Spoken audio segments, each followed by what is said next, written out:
Hi everyone. Today we are going to be talking about the promotion of Nespresso and how did it change in order to get international. According to this presentation, we'll be talking about Argentina and Brazil. Nowadays, it is important to get a good brand image internationally, and for doing this, one of the main tools is advertising. For example, Nespresso is known as a good advertiser using promotion by the main proposal for their business. The international marketing promotion of Nespresso has included different cultural aspects in order to increase the customer value perception. It is important to take into account the customer behavior for doing a good advertisement. In order to persuade the customer, what Nespresso did was to include neuromarketing as a study for their promotion strategy. So they work with environmental aspects which could persuade the customer. Marketing advertisement must fit different areas for the customer, like needs, likes, or dislikes. It is important to be creative in order to catch the viewer's attention and to persuade the customers to buy the product. For adapting to a new market culture, it is important to understand that every country or every region will be changing. And what Nespresso did was to have like general advertisement that would work in different countries. It is important that the customer feels that their taste and needs are covered by the company or the product. In order to do this, it is important to be creative in the advertisement, creating a customer-brand relationship, avoiding a liquid relationship between the brand and the customer. One of the main things for the customer is to have a good experience at the whole process. For example, Nespresso shows their experience in the advertisement in order to invite the customer to try it. Nespresso is a company which belongs to the Nestlé Group.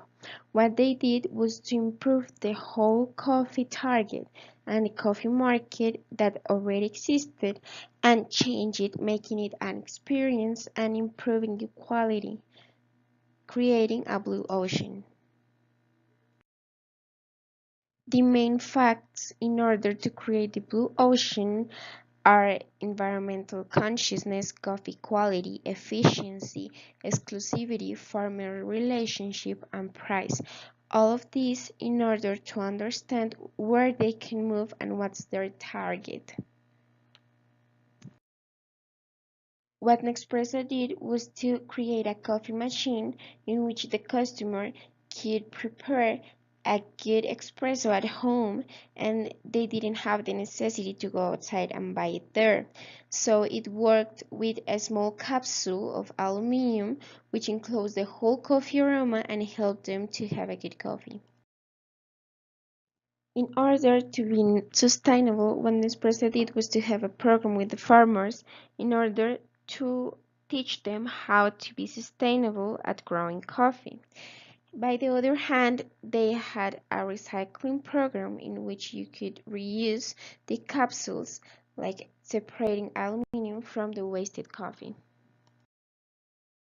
In Nespresso's advertising, one of the most important things is to show the experience and how the customers would be expecting that.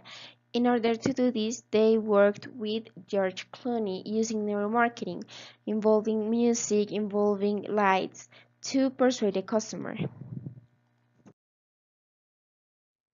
One of the first markets in Latin America was Argentina. So what they did was to improve the same commercials but change them to Spanish with Argentinian accent, trying to catch the customer's attention.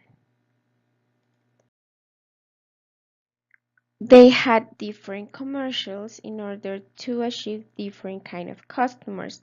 Some recycling commercials for the people who are involved with sustainability and environmental problems, and maybe some luxurious commercials and gastronomy commercials depending on the customer.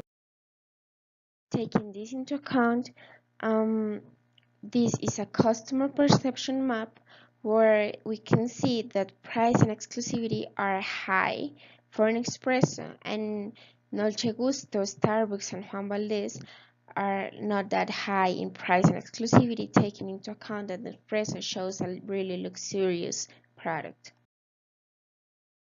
Nespresso improved the gastronomy trend in Brazil. They created a whole TV show where they could show that the coffee, a good coffee, could be the perfect end of a good meal. In this graphic, we can see how the coffee market increases in Brazil. Here we can see the coffee pots consumption from 2017 till 2022. That will be the forecasting per thousand tons. So as we can see, it is an increased market. It is a really potential area.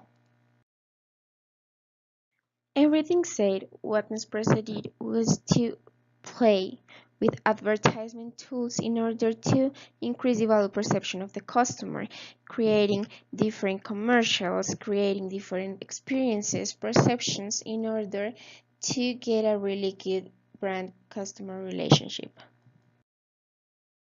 Thank you so much for watching this Pechacucha presentation in order to understand how the international promotion from Nespresso worked and how advertising is one of the most important tools to get international and to get a good marketing strategy.